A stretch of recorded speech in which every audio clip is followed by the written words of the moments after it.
El Señor esté con vosotros. Y con tu espíritu. Del Santo Evangelio de nuestro Señor Jesucristo, según San Juan. Gloria a ti, Señor. En aquel tiempo Jesús le dijo a la gente: Yo soy el pan de la vida. El que venga a mí no tendrá hambre, y el que crea en mí no tendrá nunca sed. Pero ya os lo he dicho, me habéis visto y no creéis. Todo lo que me dé el Padre vendrá a mí, y al que venga a mí no lo echaré fuera. Porque he bajado del cielo, no para hacer mi voluntad, sino la voluntad de aquel que me ha enviado. Y esta es la voluntad del que me ha enviado, que no pierda nada de lo que él me ha dado, sino que lo resucite el último día. Palabra del Señor. Gloria a ti, Señor Jesús. A mí me impresiona el Señor cómo hace las cosas. Lo que estamos viviendo nosotros no es la primera vez que la Iglesia lo vive.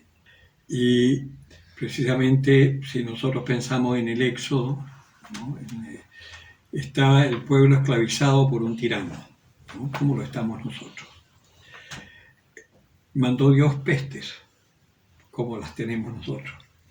Yo el otro día decía en broma, pero muy en serio, la imaginación de Dios, el humor que tiene, inspirar a un chino para que invente un virus, inspirar a Bill Gates, a Soros y a todos estos carcamanes para que lo financien, para iniciar una falsemia, porque esta pandemia es una falsía, ¿no? Solamente para que nosotros podamos reencontrarnos con Él, por amor a su pueblo y para que nosotros podamos cumplir con la misión que como pueblo tenemos, que es ser luz para las naciones.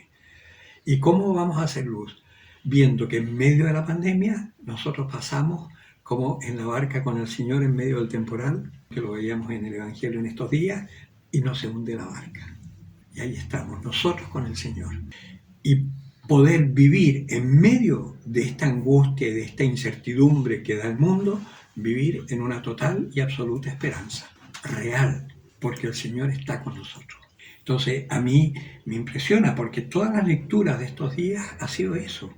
El Señor además manifestándonos sus milagros para que sepamos, Él tiene el poder, Él es el dueño de la vida, Él es el que nos salva, Él es el que nos da el alimento, Él es el que nos indica por dónde caminar.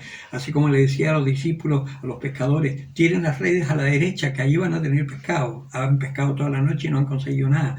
¿Qué es lo que nos pasa? Nosotros en nuestras fuerzas poco podemos, pero en el Señor hacer lo poco que nos pide.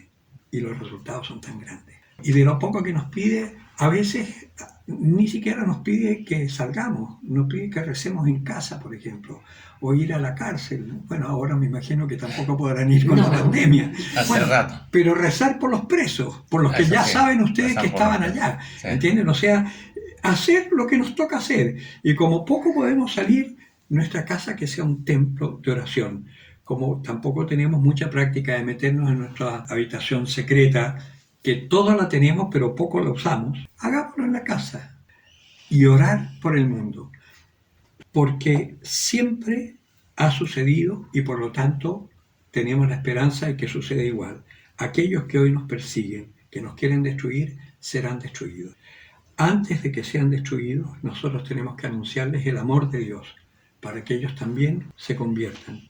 El que no, como dice el Señor, lo decía ayer o anteayer en la lectura de este San Beda el Venerable, ¿se acuerdan? Que decía que si uno se mantiene con el Señor, uno tiene la gracia y la vida. No es exactamente así, pero lo decía así. En cambio, si nos alejamos, el Señor ya nos deja. ¿Ah? Porque como es nuestra libertad y el Señor respeta a ultranza la libertad, ya no vamos a tener esa gracia. Entonces, el que quiera aceptar el anuncio de amor que nosotros podamos hacerle, ese se salvará. Y el que no, se condenará porque no ha querido aceptar el amor de Dios. Que esa es otra, que siempre dicen, es que Dios lo va a castigar. No, Dios no castiga. No castiga. ¿Qué peor castigo hay que quedarnos en nuestra propia fuerza? O sea, Cuando uno descubre lo que decía un poco la Ruby, cuando uno descubre lo que realmente es que si no lo hemos hecho en acto, lo hemos hecho en pensamiento o en palabra, pero hemos cometido todos los pecados habidos y por haber. Todos, todos, todos. Las perversiones más tremendas las hemos cometido. O sea, y el que dice que no es porque todavía no se conoce. Y qué maravilla que el Señor nos haya escogido así, nos haya permitido conocernos y además nos da su amor y su fuerza. O sea, es que... Y Él está aquí. Por eso, démosle gracias al Señor porque nos ha permitido estar hoy celebrando esta Eucaristía. El que tenga oídos para oír, que oiga.